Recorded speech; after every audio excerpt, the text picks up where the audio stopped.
own people, right? This is the guy who had this impact. One of his disciples betrayed him. The other one denied him. And he was mocked and ridiculed and falsely accused. And this is not a guy who ever wrote a book or ruled a nation or led an army or wrote a concert or wrote a poem or became a famous philosopher. He never owned a home. He never had a family of descendants to carry on his name. I mean, he never had an education that we're speaking of. This is the guy who then suffers a mock trial and is executed brutally and has to borrow a grave. This is the guy who changes history. Think about that for a second. How can that be? How can this be the guy who, above all those people of privilege, all those people of power, had so much more impact? Well, it might just be that he's not a person at all. If he was who he said he was, he spoke as though he was God. The prophets would say, the Lord your God says, the Lord Almighty says, the Lord says, but Jesus never started off that way. He said, I say to you. The prophets spoke for God. Jesus always spoke as God. And he said he was not from this world. He was like God, was from a different world. He said that he had the angels under his command. Who can say that? He even said that he and the Father were one. And in this culture, if you were a human who accepted the worship of others, that was blasphemous. Paul didn't do that when he was traveling in the book of Acts. Peter didn't do that when Cornelius wanted to worship. Get up, I'm just a man like you. But Jesus, at every turn, accepted the worship of humans. Who does that? And he even claimed the name of God, the great I am. And he had the authority to create. No one but God has the authority to create, the authority to forgive. No one but God has the authority to forgive. Even had the power and authority to grant eternal life and to judge the living and the dead. Who in the world? Well, maybe he's not that person of interest at all, but he is in fact the God of the universe who entered into the timeline and ought to interest you. And that's what we're talking about when it comes to person of interest. Now, I'm going to try to give you some resources. So those of you who are watching tonight, I want to send you some videos. Here's how you're going to get it. I'm just going to you to text me. I set this number up a long time ago. I didn't choose this number, so don't criticize my number. It's got a lot of sixes in it, 66866. You're just going to text one word to 66866. You're going to text the word detective, that word. And then you just send me that word and I will send you a link to the videos that'll make the case for truth, for the resurrection, for the Bible reliability, and for the existence of God. I'll send you those videos just to help you. And yes, the book you can get at personofinterestbook.com, personofinterestbook.com. And by the way, we've got a PowerPoint, not the PowerPoint I just showed you, but I did all the drawings and line drawings, and I'll send you that PowerPoint. All you have to do is just order the book through that website, and you'll see how to submit. And it's a 525 slide PowerPoint of all 10 chapters. I'll send that to you, and also 90 Bible inserts. So you'll have that and some videos so that you can kind of watch how we present it. Because here's what I want you to do. If you're interested, I want you to start teaching the truth about Jesus to others. And I don't see that happening much. So I want to give you the materials you need to start teaching it to others. And with that, I'm going to stop sharing this and come back to you, and I'll be willing to answer any of your questions. All right. Well, that was just amazing as usual. So I don't know how you draw that stuff, but then you communicate to everybody. You had a degree in architecture and art, so there we go. You've got a background there. But yeah, and a lot of it was, when I was building this, I asked the publisher to give me 2 years to build the stage presentations and to start giving them, because if you don't work in front of a jury, you don't know how a jury receives things. And so I had 2 years to be able to work in front of a jury with this. And then I had to write the book from the stage presentations. And that just meant I had to do a lot of drawings. And so that's why we have 400 drawings in the book that are really just designed to help you, kind of see it. And I think it's a fast read because of that, because it's I wanted every page to have some type of graphic element, either an illustration or it's a sidebar. So if you open the book, if there's not a list, like the list of science fathers, every page has got an illustration. But how long ago did you start on this book though? How many years was it in the making? I guess 3 now. 3, that's it? Wow. I thought Well, it was after we did So the Next Generation Will Know with Sean McDowell. Right. That book was the last book I did with him. And then I just was off to the races with this one. And luckily we had the COVID year. So I Right. had a bunch of things canceled from about February to about July of 2020. Right. But that was back, once July got her back around, a lot of these states had reopened and we were back to work. Okay. But yeah, so we had some time. And then Right. I Are just, you still took about, traveling across the country a lot, presenting, or just staying yeah, we local in are. your But I area? mean, I think I see that as kind of coming, I'm kind of winding that down now. I don't want to Hmm. be doing that forever. Yeah. I like it, but at the same time, it comes with a cost. Right. I know. And I remember you if you're telling just me. not going to drive with me or go with me, I'm not as willing to do it anymore. Right. I So totally understand. yeah, so I just I've kind of slowed some of that down. But for Okay. this book, I wanted this book to get kind of get its feet under it, and then once that happens, you feel like you can move, kind of move away from it. And Jimmy's coming up, and so he's finishing his degree in apologetics, his master's now, and he's doing the same work that I am, and the business is changing. So, for example, the technology is changing. What you can write search warrants for now is changing. Oh yeah. Um, Right. Right. in terms of like the internet, Right. and so how you can track people is changing. Right. It's pretty cool, and Jimmy's writing those search warrants, so he's better now equipped, I think, to talk about it. So That's great. Well, you got someone to carry on your work if you yeah, ever yeah, decide to really exactly. take a That's break. yeah, yeah, exactly, I exactly. totally understand. Well, I'm going to Yeah, ask one quick question. We'll take questions. Those okay, scientists you mentioned, Jim, yeah. all those scientists, do we Mhm. know? I mean, I've studied some of that. Do we know for a fact that all, are you saying all of them were Christian theists, or some were deists, or like all Okay, those yeah. lists So of the names? question becomes like, where are they in their belief spectrum, Right. right? I mean, how could And we that's know? that's always going to be the question. Right. So what I would say is, regardless of their belief, where they are on their spectrum of belief, what we're going to count on them to do is when they're talking about Scripture, they're going to offer the pieces that we can then use to reconstruct Jesus. So there's two things I'm looking for here: the impact of Jesus in these disciplines, and two, what can we reconstruct about the Jesus story? And that's one of the reasons why, for example, I didn't look at like care. No one has done a better job at caring for others, if I'm honest with you, than Christ followers in terms of those countries in which we've established hospitals, caring for the poor. But here's the trick with hospitals. Hospitals, as technology changes, they tear down the old hospital and build a new facility. So I cannot find, like, there's not, if whatever hospital exists at that location now, it might be the fourth iteration of the hospital, and maybe now it's entirely secular because it was founded by Christians, but the original buildings aren't there that I can examine and reconstruct the story of Jesus. Now with the universities, they like the older buildings to still be in place. It makes the university look like it's even more regal and authoritative. So lucky for us, I can go back and find the Jesus pictures and find the Jesus imagery and scripture verses and all of that on those buildings. So it's a little harder. So that's why I only looked at those areas where I could do both. So the question is, well, what kind of Christians are these? Well, we could say this: they were people who worshipped Jesus, who thought of Jesus as their religious center of their religious lives. Now, did they have an entirely orthodox view of Jesus? That's the question, right? And there's almost no way to know for sure on some of these folks. For example, would a lot of you in this room who are listening or watching this, would you say, well, if they're Catholic, they're not Christian? So I can't count anyone who's a Catholic. Like, in other words, where do we start drawing lines, right? So that's really, I'll leave that to the reader.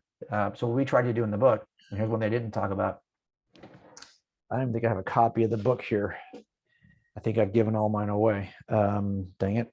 So I don't even have a copy of the book, but there's about 50 pages, I think maybe 57 pages of endnotes in the book that's printed. Okay. But I knew I couldn't get all my endnotes in the book. So you got the book, Carla's got the book. So the back of the book, Carla's got about 50 pages or so. But I knew I couldn't get them all. So I pushed off to a PDF file, which is 279 pages. And in that PDF file of endnotes, which is available online, you can see the link in the book. That's where I have the entire list of the 950 scientists that I used in my rotundas. Mm-hmm. And there you can see I'm identifying what is their name, what is their discipline, what Mm-hmm. country are they from, what religious identity do they claim, and are they a father or award winner? a Father or award winner. So that list was probably worth something itself, right? Like, because I just don't think there's another list like that anywhere, where you've got 950 in chronology. So you have them from the earliest dates, they're in the right chronological order of when they appear in history, and then where they are in the world, what they identify as, and what they achieved. Yeah, because I know that like some of the scientists, like they believe the law, God set up the laws of nature, and everything. Some of them, I always wondered, some of them were deistic or theistic. I could never tell, Yeah, well, they're but some identifying like, themselves in some form of some denomination or some identification. For example, though, I'll tell you, I did not include Mormons. I could have. And some mhm. people will say, well, you could, in the sense that they're inspired by Jesus. Well, I just didn't. I tried to say, well, look, if we would call each other, if we're more likely to call each other brothers and sisters in the faith, well, then I would include them. But there's a bunch of folks that you could have included in the last 200 years who are Mormons who are doing this working in sciences. I just didn't include them because I thought, well, they're for sure. I know if you're claiming Mormonism, right? I for sure know that you don't believe in the same Jesus that we all think is Jesus. Now, if Right. you said you're a Catholic, we may disagree about certain sacramental ideas, but I know people who are claim to be Catholics, and if you gave them a litmus test of religious beliefs, they're like Bible believing Catholics. And I almost wonder, like, why are you still Catholic then if you hold to these views that seem like they're the same as people who are not Catholic? Like, why Mhm. would you even continue to call yourselves Catholic? But Mhm. for a lot of people, that's like the religion of their parents. And although they hold a Bible view of grace and of not works, and they don't hold the view that Catholics hold related to the sacraments, they still find themselves in that setting. So I don't know how you can kind of argue that, I suppose, if whether or Okay. not you want to call those folks Christ followers. Okay. All right. Well, quickly, maybe just take a few questions for Jim, and I know he's got to eat dinner soon. I know he's on the West Coast. I used to live there. I know the time difference. But anyway, anybody That's want to right. ask some questions real quick about to Jim? Don't be shy. Yep. We got you on here. Um, Sorry, just a quick question. And it was more so, you mentioned that number that we could text. Is that Yes. applicable still to Canada? Because I happen to be in Canada, so I wasn't sure if it would I still think work. it'll still work for you. I think it will, Awesome. Sahil. I hope it will. But you might be Okay. the first person who's trying it. I'm pretty sure it does. Okay. If it doesn't, here's what I want you to do. I want you just to go on our website. There's a contact link on the website. Just Okay. contact me and I'll email it to you if you can't get it through the text. Okay, I'll Okay. email you the links. Okay, awesome. Thank you. Thank you Yeah, so no much. problem. And I just wanted to thank you, yeah, for all your work, because I find it's a lot easier to put it aside and make assumptions, but it's amazing to see you put in the effort and kind of, went through that. Yeah. And I just had a question, which seems to escape me now, but I think it was along the lines of, would you give any structure in terms of the train of thought if, we're going about um, finding research or researching a topic and such. Because I find with me, I'm a verbal processor and I tend to think all over the place, but it's good to have some sort of framework to, scripture says, be like a berry and go back home and, verify what you heard is true or not. And they were called more wise than the ones in Thessalonica. So I was just wondering, would you recommend anything in terms of like the thinking process, like how to discern better, or how to go Yes. So researching? what I try to do is to think in terms of analogies first. So, and everything is because in the end, I want to be able to communicate that analogy to a jury. In other words, I'm trying to figure out, like, what is the overarching structure that would organize an argument. So, for example, when I was looking at the existence of God in my head, I saw it as an inside or outside the room analogy. And I used that analogy to then form my investigation. What I mean is, I thought, okay, look, not every death scene is a crime scene. If I can explain everything in the death scene by staying in the room, it's probably not a murder. So there's only 4 ways to die. That's suicide, accidental, natural, and murder. Okay, those are the 4 ways you die. Now, only one requires an intruder. That's the murder. You can do the other 3 by yourself in the room without anyone coming in the room. So what I'm looking for in death investigations is, do I have any evidence that a cause for this mess is outside the room rather than inside the room? That outside the room or inside the room principle is what helps detectives to say, okay, yeah, this makes it easy now. All we're looking for is stuff in the room that really doesn't belong here, that is evidence that somebody outside the room came in. Well, if you do the same thing with God and you use the universe and ask yourself the question, the universe has certain attributes. Can you explain these by staying inside the natural universe using nothing but space, time, matter, physics, and chemistry? That's all that's in there. Well, if there are some aspects of the universe that can't be accounted for with space, time, matter, physics, and chemistry, now you're jumping outside of the natural universe for an explanation. You've got an intruder. So so there's the analogy. And that then shapes the way I investigate the case. Here, for example, we said, well, I don't have any evidence. I'm like going to ignore the New Testament altogether. So I have no evidence in the crime scene. It's going to be the fuse and the fallout. There's the template. Now I've got an analogy that organizes my work, and I'm able to kind of shift in that direction. So I use analogies like this because they don't just make it easier to communicate to a jury, but it actually, like, I have to build the analogy then. If I'm going to make this case in front of a jury with a fuse and fallout, well, now I've got to study a fuse and fallout. And now I know what to do. Now I'm looking, okay, so what would be in the fallout? What would be in the fuse? And then if I pick these 5 things in the fallout, how would I ever investigate those 5 things? Well, now it becomes a project that's manageable for me because I have a template which is guiding my work. So I would just suggest whatever you're going to examine, like what's the big issue you're trying to examine, and then form a template and then let that dictate your investigation. But I always think, look, in the end, I think about how this is going to look in front of a jury from the very time I put cuffs on somebody. My goal is not to arrest you because I could cut you loose in the next 24 hours. And my goal is not to get you filed on by the DA because they could still do that and cut you loose at the prelim. I'm thinking when I arrest you, do I have enough to get this all the way through filing, the prelim, and a jury trial to a conviction? Like the conviction's the goal. So I don't put cuffs on somebody until I'm already there. Same thing in presentations. I know that the goal is to be able to communicate this evidence to you guys in the book. So I start with a template that I have to then just kind of, check the boxes on the template. And so the first thing for me is, what's the template, right? Like, what am I going to use in order to make the case, and then go from there. No, for sure. Thank you. Thank you so much. Others probably have questions, so I'll leave my other questions aside.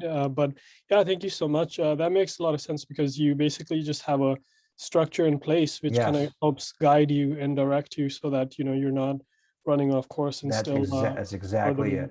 Yeah, for sure. I was just wondering, what's the website you mentioned in case when I text it doesn't reach? So just go to coldcasechristianity.com, coldcasechristianity.com. You'll see a contact on the menu drop down. You'll see contact. Just reach out to me there. Okay. Okay, perfect. Thank you so much. All right, brother. Yep. Good to talk to you. You too. God bless. Who's next? Hey. I had a question. It's not necessarily related to this book, but your previous book, Cold Case Christianity. Yeah. You talked about what'd you call it? Forensic statement analysis. Yes. And that I thought was super cool. And I was curious, like, what can I do if I want to learn more about that? It's hard, right? Because there's only a couple of, usually this is a law enforcement kind of training thing where you'll see people, and they're almost always attached to trainings related to interviews. So if you type in forensic statement analysis training, you'll see that the 2 or 3 companies who do it are typically just doing it for law enforcement agencies. I don't know that you have to be in a law enforcement. Maybe you do. That's where I got it. And it was part of an interview class. So it was one of those things where we started off, and maybe the first week was kind of behavioral, looking at deception indicators that occur in an interview setting. And then at some point, the next week was the next level. So I think it was part of an advanced interview class I had where I first started. But then what happens is you have to start doing it. So it's kind of like anything else where you think, what's it like? It's as much as an art, probably more art than science. So because of that, you get better the more you do it. I have been desperately wrong when applying it early on. The first year I did it, I was probably about 50%. which if you ask me is not worth doing if you're at 50%. But once you get to a place where you're in the 80th percentile, we're like, you're that's really beyond the reasonable doubt now. And that's where I have to get. But it's hard to get that training. I try to go in a little more detail. I do a class at Biola called Applied Apologetics. And I have used it a little bit there as a kind of a rule of evidence kind of a thing. But it's really hard to get that training. If you haven't, there's some great thinkers out there. Sharon Smith, for example, if you type in Sharon Smith, she's a psycholinguist. She has a website, and she's really good at what she does. And she was doing this for the FBI. We met, I did a case together. I love working with her. And now she's working for private companies. And you know what she does a lot of? Let's say you've got a competitor and they're going to do their profits report, and they're going to do a press conference, and they're going to talk about their profits for this quarter. She will watch those press conferences for the competitor and go back and tell the competitor if their competitor is lying about their profit margin for that quarter. And so she's just doing a lot of deception indicator stuff in real time. And a lot of this is language use. And that's why it's all the stuff I talk about in the book. I do a little more actually in Forensic Faith. So if you haven't read Forensic Faith, grab that book. Because what I tried to do there is give you better examples, longer examples in paragraph form of some of the stuff that you see. But it's going to be hard, I think, to get that training if you're not law enforcement. I could be wrong, but if you just type in, it's usually interview teachers, people who teach interviewing. So you might be confused. You'll say, I'm typing in forensic statement analysis, and all I get is this interview trainers. Well, that's what it's part of. It's part of the interview process, because the first thing we do is give a piece of paper to the suspect, and we say, do me a favor and write down, before we start the interview, I get the written statement first. And then I go back and do my deception indicator stuff. And I'm like, okay, so here's where we want to talk to him, because this in this piece of the day, he's messed up. And that's where we're going to focus. And so we do that forensic statement stuff first. It's part of the interview. So, okay. Ethan, you're switching careers. Yes, you just need to change wherever your major is, you need to change that and go out and be a detective. Maybe you can get all that. All right, great. Yep. Okay, maybe one or two more. I know he's Yep. got to eat dinner soon. I don't want to keep you too long. Anybody else? I have a couple questions, but I'll try and go quick. Yeah. And thank you so much for being with us this evening. Yeah. And I'm halfway through the book. It is incredible. I am learning so much. Oh, I'm so glad. Yes. So just going back, I really liked the historical part in the beginning, Mhm. but do you happen to know, you say in the book, the Roman Empire began according to the legend when Romulus and Remus, the twin sons of the war god Mars, defeated the king at Alba Longa. Do we really, I can't find anywhere, where did Rome really come from? Were Romulus and Remus actual people, and were things like the Trojan War, was that really real? So Trojan War aside, this Romulus and Remus thing. Okay, so this is where you'll say, well, according to legend. Anytime someone says that, and that's what I'm reading too, right? The sources that I have, I'm like, okay, so clearly this is sketchy at best. And the further we go back, look, we're talking about, yeah, I don't think there's any good reason to believe that is necessarily historically true, or if that is just the meta narrative that a nation wants to stand on. So I don't know if you've done research on origin stories, but sometimes origin stories, even people like us in the modern era, and we want to talk about, how did I move to this neighborhood? Well, if I tell that story enough, I start to tell it the same way. And then that version of my story becomes the origin story of how I moved into this neighborhood, leaving out all kinds of details that might give you a better, more nuanced view of what happened. The origin story kind of takes over.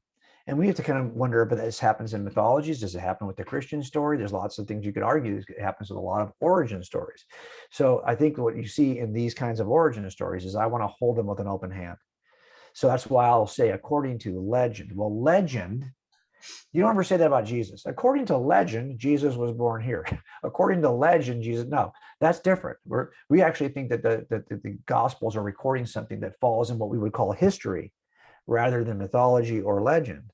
But even when you hear people talk about, historians talk about, you'll hear historians talk about Jesus as though he's an historical character. Maybe some skeptics won't, but lots of historians accept the historicity of Jesus. Few, though, accept the historicity, it seems, of that account of Rome. So I think that to me is probably as much legend and fiction as it is history. But I don't know that I thought when I put those things in, I put them in for color. Like I just want you to kind of see that, hey, the real overarching thing I'm trying to get in that chapter is to show you that there's a time in which Rome is a small, insignificant city state. And as long as it stays like that, it will not encompass the entire region. It won't provide all of that infrastructure that then Paul and his disciples used to advocate for Jesus, to actually push the story of Jesus across the known world. That stuff has to come into place. And interestingly, it doesn't start off in a huge way. It starts off as that small little city that then owns a region, and then it has the peninsula, and then it has the known world. And then it provides all of the infrastructure to open up a window of opportunity in that Pax Romana, in which the story of Jesus has legs. For the first time, a story like Jesus's story could be told. The roads are even in place to get it all the way to China. That was not possible even centuries before. And so that's just either a coincidence, lucky for Jesus, lucky for his followers, or God ordained through history. And that's what we're trying to answer that question in the first part of the book. Okay. Dude, look at who is it who's sitting in Harlan Road Church? I mean, we should all have that background. Look at you sitting there with that background. I feel like I don't know who that is. I can't see. Ben, and that's St. Paul's Cathedral in St. Paul, Minnesota, and I'm in Ohio. Oh, that's Ben. Okay, got it. That's very Ben. Cool. Yes, Ben's from Columbus, Jim. He's been to one of your events here. I remember. Oh, so that's awesome. You speak live. Well, you look very noble, Ben. You need to have a smock on. You'd be good to go. That's a great background. I had the pleasure of being there recently on a visit. Oh, that's so cool. Yeah. Well, yeah, this technology is such that I don't know why I even thought that. Yeah, I should have known. Okay, good. All right. Emmy, one last one. Anybody? Anyone tired? Yes. Go ahead. I have a question. Yes. That would you come across, like you did lots of studies and then you wrote a book. So could you come across this evidence shows that why didn't Jesus choose to go around the world to share gospel instead of he said to his followers to go there, apostles to go there? Well, it comes down to when Jesus shows up in history, I think, right? Because a question could be, well, why doesn't Jesus just show up now? Because his access to global travel would be so much better, right? Yeah. I mean, he could do it the way we're doing it tonight and reach the world online. Yeah. He could do it by way of traveling through airplanes, and every major city's got an airport he could land in. Yeah. Wouldn't it be better for him to come now? Yeah. And I don't actually think that's the case. I think that there's something about that first century window that also, when you look back at it, two things. Number one, I don't know that if we had this kind of technology now and we were able to do something miraculous on a video, that anyone would believe it.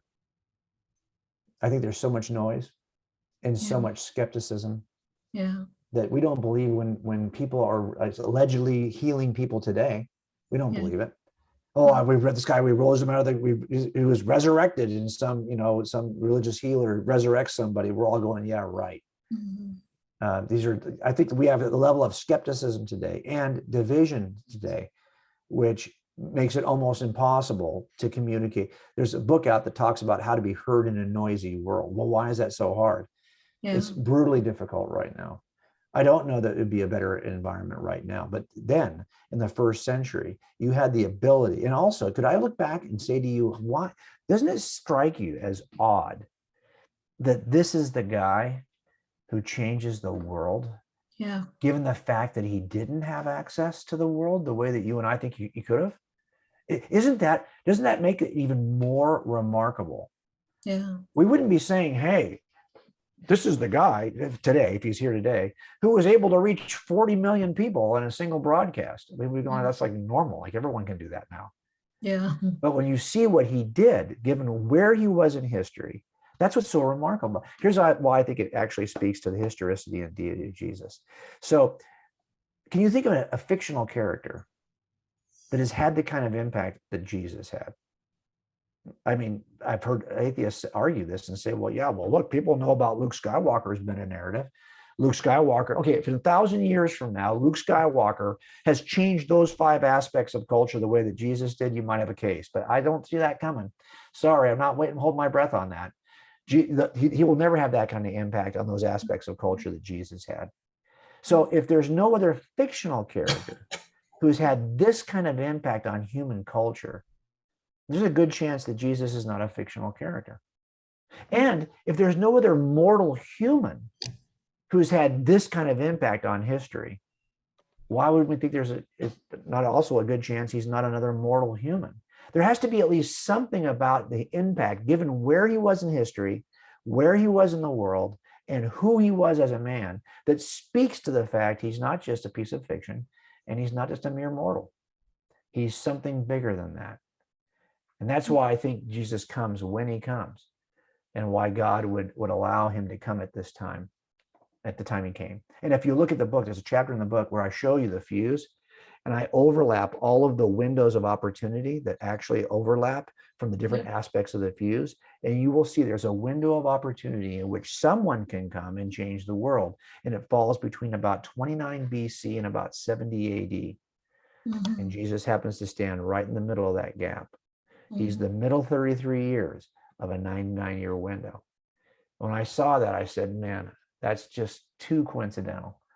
That's just too weird that these aspects of history align in such a way to open a window in which someone can come and inaugurate a new era.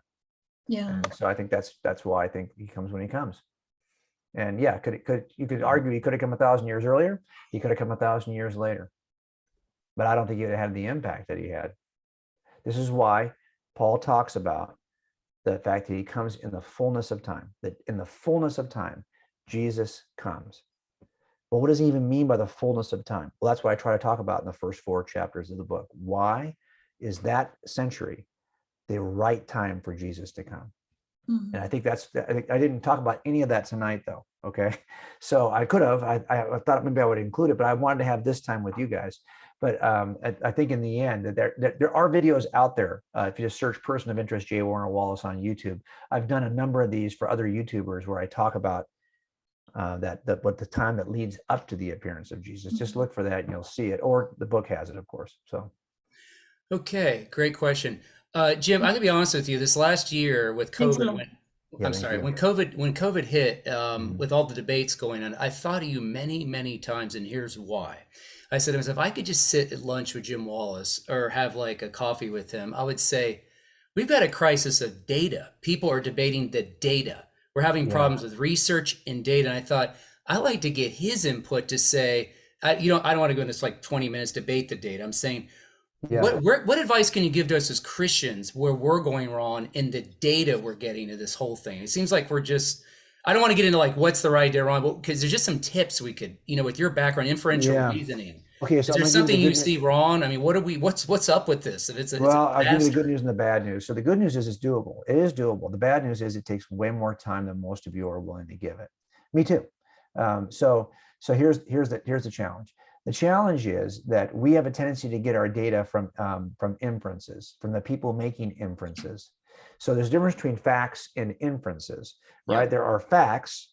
That's the collection of evidence at the crime scene. And then I make an inference from what I'm seeing at the crime scene. And my inference will be different than the defense attorney's inference. Of course, he's going to see it differently. And he's going to try to convince the jury it's differently. But you should not get your facts from me. That's why we put endnotes in a book. Because in the end, I'm going to give you the inference. So I need you to go back to the facts. So when someone on TV gets up and says, well, here's the COVID stats, do you question those? Where do you get those from? Are you just taking it on the face of the guy making an inference or the gal making an inference? He's giving you data that he's making an inference from. Well, forget his inference. Go to the data. And we tell this to juries all the time. You're going to have 2 people who are going to come up, experts on our side. They're going to be underpaid. Okay, I'm working for the prosecutor. Okay, we have no money. There's no private money in the prosecutor. We're working for the victim. That means we're using county employees as our criminalists, as our forensic people, as our serologists. These are all county paid employees. The defense team is being paid by the defendant. If he's got any money, he has the best experts in the world. They come in. I've worked in cases with Robert Shapiro. All right, he was an attorney I had to work with on one of my cases. He did the OJ trial. He knows how to hire the best experts. But we tell jurors, you don't have to trust my expert or his expert. Those are not evidence. Those are inferences. They aren't evidence. They're just an opinion from evidence. You, ladies and gentlemen, need to go back to the evidence. And by the way, if you disagree with my expert or their expert, that's okay. Use your common sense once you have the data. So the question is, if we feel comfortable that now what's happened, I think, is that at some point you're wondering if you can even trust the data. So in other words, you say, well, yeah, this doctor's on TV and he's talking about the data from the CDC. You're thinking, I don't trust the CDC. There's the problem, right? Yeah. It's one thing to say, well, I have photographs from 1981 and here's what the crime scene looked like. If you start to wonder, well, I don't trust the photograph. Well, now you're in a hard place because you don't even trust the data. You're not sure you can trust the fact. Forget about the forensics guy who's going to say, well, yeah, that means he was walking in this direction. You're not even sure that footprint was actually there because maybe it was altered. Well, now you have a real crisis of data. And I think we are probably at that place, but most of the time we're not. Most of the time it's just that we're too lazy to check people's facts. So if all we did in this time in the middle here, where we're trying to figure out what happens with our country, is start to check the facts, we'd probably be in a better place. Don't trust anyone who's making an inference from facts. Find out where they got their data. But I do worry that we're starting to have a crisis of we don't trust the source of the data. Like if I told you that an election had certain numbers, it's not like a poll. I mean, the poll will tell you something, but then you'll count the ballots and you'll say, oh yeah, the poll was wrong. We're starting to wonder if the ballots have been counted right. We're starting to doubt the data. And if we get to that place, we're going to be polarized, or we're going to be paralyzed. We won't be able to make decisions because we're not going to know who to trust. And I think in some places, Eric, we are there. Right. Where we are at a place where we just don't trust the data collection. Right. That's what I say. See, I figured you'd agree. Yeah, and I am concerned about that, right? There's not much way around that. Right. So I think what we would try to do is look for as many, most of the time when you've got statistics in one area, you'll find a parallel somewhere else. So in other words, if you said, well, I've got a certain number of, they're trying to tell us there's a certain number of people who test positive, and it has gone up, let's say. Oh yeah, there's a 30% increase in people who are testing positive for COVID. Well, you might ask, well, is there a 30% increase in deaths? Because shouldn't there be some relationship between cases and deaths? So you're looking for now data on deaths. How about hospitalizations? Would there be an increase in, maybe not, but maybe. So what I'm saying is there would probably be some other ancillary data that if this data is true, you'll see an increase over here too. And now you can say, I think this probably is true because I'm seeing these increases also, and these are unrelated sources of information that seem to show the same thing. That's kind of what I'm looking for, is right. Are more than one source for data that should be somehow related? That might help us to have more confidence that the data is true. So for example, if you said, hey, I don't want to get too controversial, but let's just say we said, oh, I don't trust that these ballots were counted right.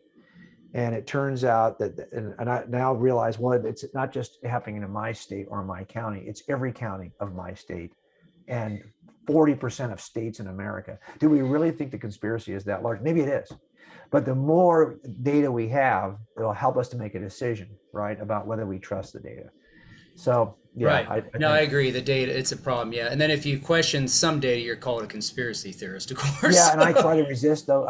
You know me, I'm always going to resist anything that makes me look like a conspiracy theorist. But that means I may fault on the side of it's not a conspiracy too often because I think conspiracies are so hard to pull off.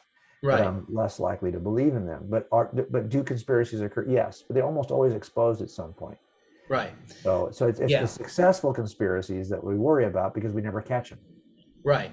So, I was just saying that last week on the Zoom call, saying we don't agree because we make these inferences off the data. We don't agree on the data. So I was kind of saying the same thing. Yeah, your job on inferential reasoning has been really helpful. Yeah, it's so tough because I think that's where it used to be that you could trust the data. And by the way, you'll see in criminal cases, often that's the first thing defense teams do, is they'll attack the evidence collection.